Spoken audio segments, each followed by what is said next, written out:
Сәлеметсіздер ме, құрметті әріптестер. Бүгін біз ғылыми мақаланы жазудың негіздемесі тақырыбында дәріс оқитын боламыз. Ғылыми мақала белгілі бір зерттеу жұмысын, оның нәтижелерін, өзектілігін және ғылыми жаңалығын жариялау мақсатында жазылады. Бұл мақалада автор өз зерттеулерінің теориялық және практикалық маңыздылығын дәлелдейді.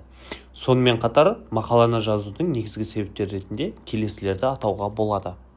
Біріншісі, зерттеу тақырыбының ғылыми және практикалық өзектілігі. Екіншісі, бұған дейін жүргізілген зерттеулерден ерекшелігі немесе оларды жалғастыру қажеттілігі. Үшінші, мәселені шешудің жаңа жолдарын ұсыну. Төртіншісі, алынған нәтижелердің ғылыми қауымдастықпен бөлісу.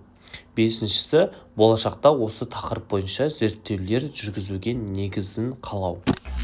Зерттеу тақырыбының ғылыми және практикалық өзектілігіне толық тоқталатын болсақ, бұл білім беру жүйесінде оқытудың мазмұны мен әдістеріне қойылатын талаптар заман талабына сай үнемі жаңарып отырады. Осы орайда болашақ мамандарды даярлауда ғылыми және практикалық тұрғыдан маңызды мәселелерді зерттеу уақыт талабы деп атасақ болады. Зерттеу тақырыбының ғылыми өзектілігі оның қазіргі ғылыми дискурс аясындағы орны мен осы салада жүргізіліп жатқан зерттеулермен байланысы арқылы анықталады. Яғни тақырып белгілі бір ғылыми проблеманы шешуге бағытталған, теориялық негізі жеткілікті әрі зерттеулі деңгейі нақты сараланған болуы тиіс.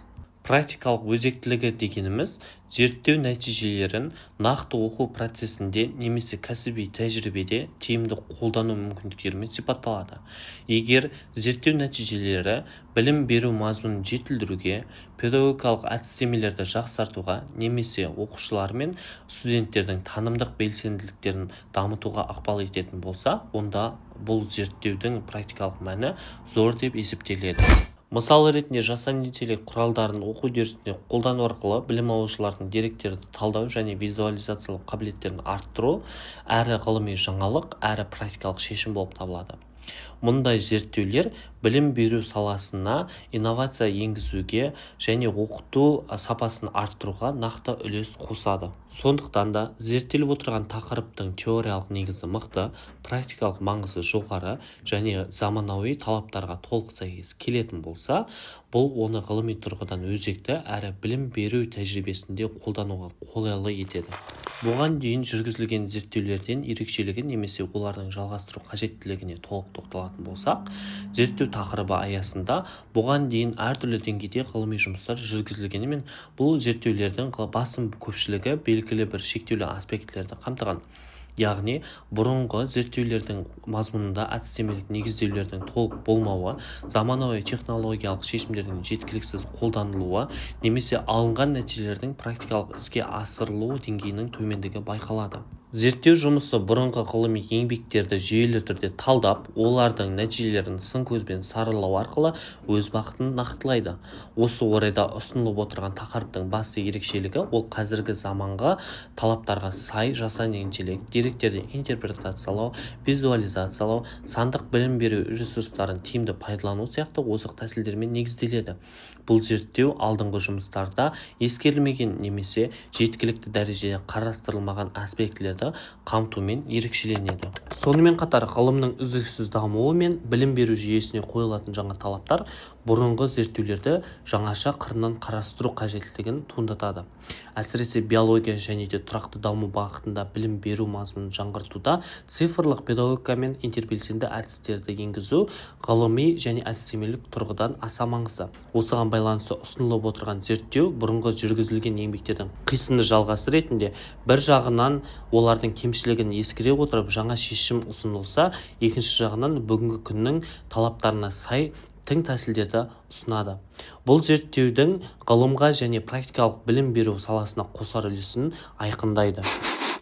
Мәселені шешудің жаңа жолдарын ұсыну бөліміне келетін болсақ, зерттеліп отырған мәселе қазіргі таңда білім беру саласында өзекті болып отыр.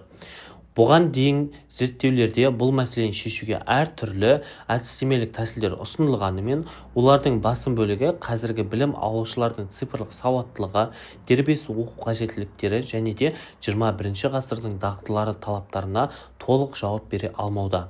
Сондықтан бұл зерттеу мәселелерді шешудің тың әрі заманауи жолдарын ұсынып отыр. Атап айтқанда, ұсынып отырған жаңа әдіс жасанды интеллект құралдары қолданып отырып, оқу деректерін интерпретациялау және визуализациялауға негізделген. Бұл тәсіл білім алушылардың күрделі ақпаратты түсінуін жеңілдетіп, сыни ойлау, зерттеу жүргізу, өз бетінше қорытынды жасау қабілеттерін дамытады. Сонымен қатар, бұл әдіс оқыту процесін дараландыруға, оқушылардың танымдық белсенділігін арттыруға мүмкіндік береді. Зерттеуде ұсынылған модель немесе әдістеме педагогикалық үдерістегі дәстүрлі тәсілдерге балама ретінде сандық білім беру ортасында тиімді қолдануға болатын инновациялық шешім. Ол қазіргі білім беру мазмұны мен технологияның талаптарына сай келеді, әрі практикалық қолданысқа енгізуге ыңғайлы деп танылды. Сонымен бірге, зерттеу барысында алынған нәтижелерді оқу үдерісіне енгізу арқылы нақты педагогикалық проблемаларды шешудің тиімділігін дәлелденеді. Бұл жаңа тәсіл білім беру сапасын арттырып қана қоймай, білім алушылардың функционал сауаттылығын қалыптастыруға да ықпал етеді. Осылайша, зерттеуде ұсынылған жаңа жолдар теориялық және де әдістемелік негіздемесі бар, практикалық маңыздылығы жоғары шешім болып табылады. Алынған нәтижелерді ғылыми қауымдастықпен бөлісуге толық тоқталатын болсақ, ғылыми зерттеудің негізгі мақсаттарының бірі алынған нәтижелерді ғылыми қауымдастықпен бөлісу арқылы ғылымның дамуына үлес қосу. Зерттеу барысында қол жеткізілген теориялық және практикалық тұжырымдар тек зерттеушінің жеке тәжірибесімен шектелмей, кең ауқымдағы ғылыми пікірталас пен білім алмасудың негізі болуы тиіс. Бұл ғылымдағы ашықтық пен академиялық адалдық қағидаларына сәйкес келеді.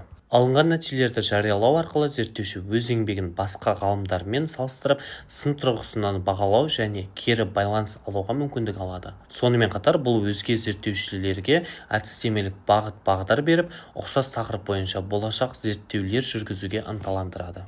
Зерттеу нәтижелерін ғылыми қауымдастыққа ұсыну келесі жолдар арқылы жүзеге асырылады.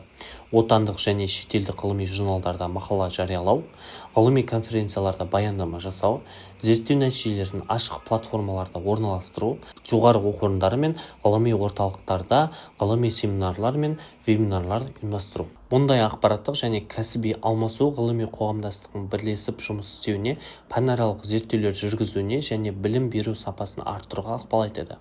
Осылайша алынған нәтижелерді ғылыми қауымдастықпен бөлісу, зерттеу сапасын арттырып, оның құндылығын арттыра түсетін және болашақ зерттеушілерге жол ашатын маңызды кезең болып табылады. Және де болашақта осы тақырып бойынша зерттеулер жүргізуге негіз қалауға толық тоқталатын болсақ, кез келген ғылыми зерттеу жұмысы тек ағымдағы мәселелер шешумен шектелмей, болашақта тереңдетілген зерттеулер жүргізуге бағыт беруі тиіс. Зерттеу барысында алынған нәтижелер мен қорытындылар осы саладағы ғылыми ой-пікірінің дамуын серпін беріп, жаңа бағыттар мен мәселелерді анықтауға мүмкіндік береді. Бұл зерттеуде аталған талаптарға толық сәйкес келеді. Зерттеу шеңберінде қалыптасқан әдістемелік негіздер, ұсынылған инновациялық тәсілдер мен алынған практикалық нәтижелер болашақта кең ауқымды және кешенді зерттеу жобаларын жоспарлауға платформа қызметін атқарады. Сонымен қатар, бұл зерттеу жұмысы пәнаралық бағыттағы жаңа ғылыми ізденістер жүргізуге жол ашады. Мәселен, педагогика, цифрлық технологиялар, биология және деректерді ғылымның тоғысында жүзеге асырылатын зерттеулер білім беру жүйесінде сапалы өзгерістерге себеп бола алады. Осылайша, жүргізілген зерттеу алдағы уақытта осы тақырып аясында ғылыми ізденістерді жалғастыруға, теориялық және әдістемелік тұрғыдан тереңдетуге, жаңа зерттеу мәселелерін айқындауға негіз қалайды.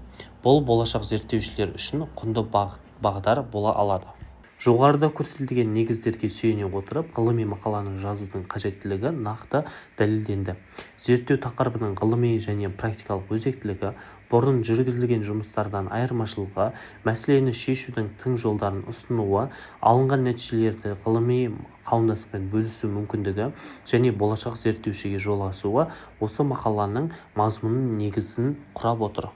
Ғылыми мақала зерттеушінің ой тұжырымын жүйелеп, ғылым әлемін өз үлесін қосатын маңызды академиялық құрал. Ол тек деректерді баяндау ғана емес, сонымен қатар ғылыми идеяны дәлелдеп, оның кең ортада талқылануға мүмкіндік беретін платформа болып табылады. Сондықтан да бұл мақаланы жазу білім беру мен ғылым саласында ілгерілеуге бағытталған орынды және де дер кезінде жасалған қадам деп есептелінеді.